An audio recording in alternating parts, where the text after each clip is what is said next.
ఇచ్చినాం. కానీ తెలంగాణలో ఉండే ప్రజలు అత్యధికంగా తినేది తెలంగాణ సోనా, బీపీటీ లేకపోతే హెచ్ఎంటీ. ఈరోజు రేషన్ షాపులలో సన్న బియ్యం ఇస్తామని మాట ఇచ్చినాం. మన తెలంగాణ రైతులు తెలంగాణ భూముల్లో పండించిన వడ్లు కొని వాటిని బియ్యంగా మార్చి పేదలకు రేషన్ షాపులో అవే బియ్యం ఇవ్వాలనుకుంటున్నాము.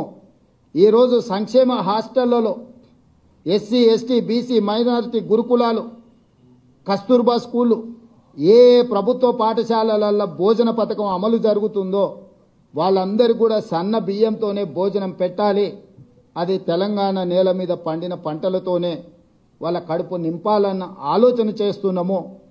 నేను రైతులకు విజ్ఞప్తి చేస్తున్నా, మీరు నాణ్యత కలిగిన సన్న వడ్లు పండిస్తే అవి బియ్యంగా మారి తిరిగి మన పేదల కడుపు నింపడానికి అవకాశం ఉంటుంది.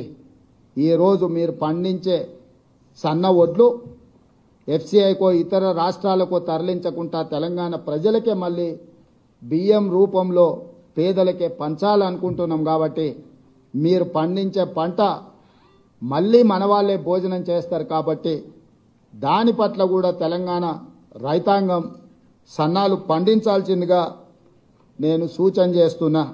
కాబట్టి ఈ విషయాలలో ఎలాంటి అపోహలకు తావు ఇవ్వకండి మీడియా మిత్రులారా. మీ వైపు నుంచి కూడా సహకారం అవసరం ఉన్నది. ఏంటంటే ఈ పథకాలు అమలు చేయడమే కాదు, అమలు చేస్తున్న విధానం కూడా ప్రజలకు చేరాలి. ఆ విధానాన్ని వివరించాల్సిన బాధ్యత రైతు బిడ్డలుగా మీ మీద ఉన్నది. ఇక్కడ ఉన్న వాళ్ళు 99% గ్రామీణ ప్రాంతాలలో రైతుల బిడ్డలే ఈరోజు పాత్రికేయులుగా ఇక్కడ ఉన్నారు. ఇది రైతులకు సంబంధించిన విషయము. రాజకీయాలకు అతీతంగా రైతులకు దగ్గరగా పేదలకు ప్రయోజనకరంగా ఈ ప్రభుత్వం తీసుకుంటున్న నిర్ణయాన్ని మీరు ప్రజలకు చేరవేయండి. రాజకీయపరమైన భిన్న అభిప్రాయాలు ఏమైనా ఉంటే వేరే సందర్భంలో వాటి మీద చర్చించుకుందాము. ఇది రాజకీయాలు చేసే సందర్భం కాదు. పాలకపక్షమైనా ప్రతిపక్షమైనా ప్రజాప్రతినిధులైనా పాత్రికేయ మిత్రులైనా ఒక బాధ్యతతో ఒక యజ్ఞంలాగా భావించి ప్రభుత్వం చేపడుతున్న ఈ యొక్క మంచి విధానాన్ని రైతులకు చేరవేయండి. వాళ్ళకు భరోసా విశ్వాసాన్ని కల్పించండి. రైతు భరోసా విషయంలో భరోసా కల్పించండి.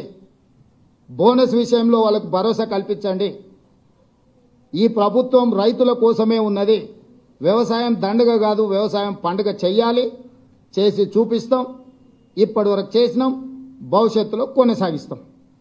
రైతులకు అంటే మీరు ఇచ్చినటువంటి కార్యక్రమాల హామీలు కానీ మీరు కనీసం ప్రజలకు తీసుకెళ్ళలేకపోతున్నారు. మీ ఎమ్మెల్యేగా, మీ ప్రజాప్రతినిధులు, ప్రభుత్వం కానీ ప్రజలకు ఏ ఒక్క కార్యక్రమాన్ని కూడా అనుకున్న స్థాయిలో తీసుకెళ్ళలేకపోతుంది. అదే అందుకే ఇంతకుముందే మీ బాధ్యత అదే గుర్తు చేసిన. మామూలుగా చిన్నపిల్లలు అంటారు చూడు, సేమ్ టు యూ అని.